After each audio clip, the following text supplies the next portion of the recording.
अध्यक्ष नाराज आहेत असं माहिती आहे. नाराज आहेत ते म्हणतात की संजय शिरसाट यांचा नेमका काय रोष आहे हेच मला माहित नाही. ते काय राजेंद्र जंजाळ वगैरे नाराज वगैरे काही नाही, त्याला त्यांची जबाबदारी दिलेली आहे, ते काम करतायत, त्याच्याबद्दलचं कोणत्याही नाराजीचं वक्तव्य झालेलं नाही. ते असंही म्हणतात की मुख्यमंत्र्यांना भेटून पुढचा निर्णय घेणार. आता भेटतील ना, काही असेल तर सांगतील ना, परंतु त्यांच्यात कोणत्याही प्रकारची नाराजी नाही, त्यांनी ते स्पष्टपणे सांगितलेलं आहे. शिरसाट साहेब, अगोदर तुम्ही नाराजी व्यक्त केली होती की माझ्या खात्याचा 410 कोटी निधी वळवला, पण आता तुम्ही त्याचं समर्थन करताय. एकनाथ शिंदे साहेबांनी महाराष्ट्राच्या लाडक्या बहिणीला दिलेला शब्द हा आम्हाला कोणत्याही परिस्थितीत पूर्ण करायचा आहे. ही योजना कोणत्याही पद्धतीने बंद न होता ही चालू राहिली पाहिजे.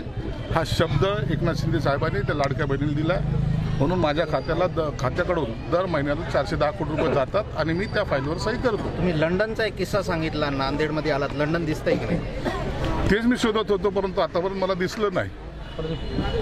यापेक्षा मी इथं दिसलं नाही म्हणून लंडनला जाऊन 2 वेळा जाऊन आलो आणि तिथलचं लंडन कसं आहे ते पाहून आलो. तुम्ही भविष्यवाणी करताना ते खऱ्या ठरतायत काय? माझं नाव संजय आहे, थोडं दूरचं दिसत असल्यामुळे माझी भविष्यवाणी खरी ठरते. अशोक चव्हाण भाजपमध्ये येणार, तुम्हाला आधीपासून माहिती होतं. असं काय घडलं अशोक चव्हाणच्या बाबतीत, त्याला भाजपमध्ये यावं लागलं?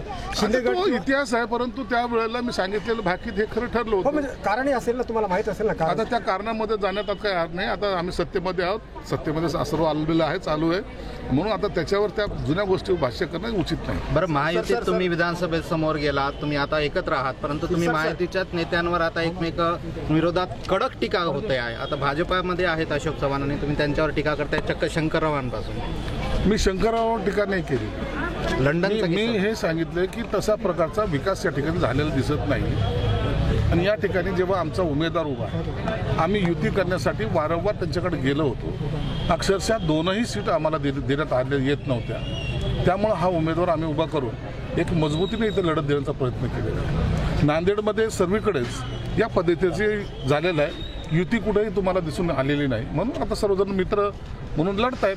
साहेब ऐका ना, तुमच्या आमदारांनी प्रमाणित प्रयत्न केलेत युतीसाठी, मात्र अशोक चव्हाणांनी नांदेडमध्ये जागा दिल्या नाही, त्याच्यामुळे युती तुटल्या अशोक चव्हाणांमुळे. आता हे समोर माझ्या बरोबर हेमंत पाटील आहेत, त्यांनी सुद्धा सांगितलं की आम्ही आग्रह केला होता की आम्हाला 2-3 जागा द्या, परंतु त्यांनी देण्यास नकार दिलेला आहे. त्यांची ताकद असेल असं त्यांना कदाचित वाटत असेल, म्हणून आम्ही आमची ताकद पक्षाची जी आहे ती लावलेली आहे आणि ही निवडणूक आम्ही जिंकणार आहोत. तर तुमच्या लाडक्या बहिणीचा निधी वळला इकडं, विद्यार्थ्यांचं काय झालं? विद्यार्थ्यांचा निधी गेला नाही, विद्यार्थ्यांना सुद्धा पूर्ण निधी दिलेला आहे. माझ्याकडे माझ्या खात्यामधले जे काही विद्यार्थी आहेत त्यांना आता जे काय पहिले मिळत होते, स्टायपंड जे मिळत होते, ते सगळ्यामध्ये डबलची वाढ केलेली आहे. म्हणून आता त्या एकाला उपाशी ठेवून दुसऱ्याला जेवण द्यायचं हे नाही, तर सर्वांना आपल्याकडे समान निधी देण्यात आलेला आहे. सामनामध्ये एक लेख आला होता की शिंदे गटाचे आमदार भाजपाच्या संपर्कात आहेत. सामना कधी खरं बोलतो का?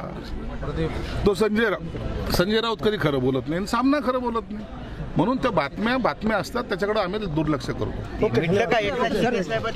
नाराजगी नाही, दोन्ही मुख्यमंत्री पण आणि उपमुख्यमंत्री पण चांगलं काम करतायत आणि त्यांनी एकमेकांच्या बद्दलचं कोणी असं चुकीचं वक्तव्य सुद्धा कुणाच्या तोंडातून निघालेलं नाही. बाळासाहेबांच्या स्मारकाला अध्यक्षपद हे उद्धव ठाकरेंनी दिलं म्हणून एकनाथ शिंदे नाराज आहेत. नाही, असं नाही. बाळासाहेब होते. कोण अध्यक्ष झालं याच्यापेक्षा बाळासाहेब सर्वात मोठे होते. नाराजगी नाही, दोन्ही मुख्यमंत्री पण आणि उपमुख्यमंत्री पण चांगलं काम करतायत आणि त्यांनी एकमेकांच्या बद्दलचं कोणी असं चुकीचं वक्तव्य सुद्धा कुणाच्या तोंडातून निघालेलं नाही. बाळासाहेबांच्या स्मारकाला अध्यक्षपद हे उद्धव ठाकरेंनी दिलं म्हणून एकनाथ शिंदे नाराज आहेत. नाही, असं नाही. बाळासाहेब होते. कोण अध्यक्ष झालं याच्यापेक्षा बाळासाहेब सर्वात मोठे होते.